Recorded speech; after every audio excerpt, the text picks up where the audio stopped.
سرزمین دمشق کی ایک بزرگ نے عمر کے آخری حصہ میں گوشہ نشینی اختیار کر لی تھی۔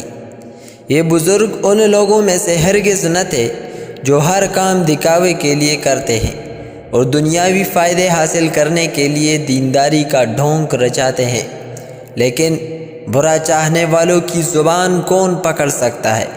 ان کا ایک بدخواہ تھا، وہ جہاں جاتا اس بزرگ کو برا بلا کہتا، کبھی دکھاوے کی پرہیزگاری بتاتا، کبھی طرح طرح کے عیب نکالتا اور منگڑت خامیاں تلاش کرتا۔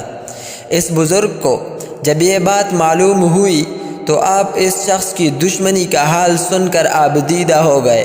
آپ نے دعا کے لیے ہاتھ اٹھا کر فرمایا، یا اللہ، اس شخص کو توبہ کی توفیق بخش دے تاکہ ان حرکات سے باز آ جائے، اور اگر واقعی مجھ میں ایسی خامیاں موجود ہیں جو وہ لوگوں کے سامنے بیان کرتا ہے تو مجھے توفیق توبہ عطا فرما۔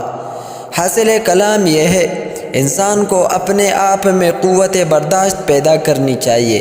خوشامد کرنا اور خوشامد پسند ہونا بہت زیادہ سنگین عیب ہے۔ دشمن کی کہی ہوئی باتوں سے دکھ ضرور ہوتا ہے، لیکن ضبط نفس سے زندگی گزارنی چاہیے۔ بقول حضرت سعدی، اس شخص کو دوست سمجھتا ہوں جو مجھے میرے عیوب سے آگاہ کرے۔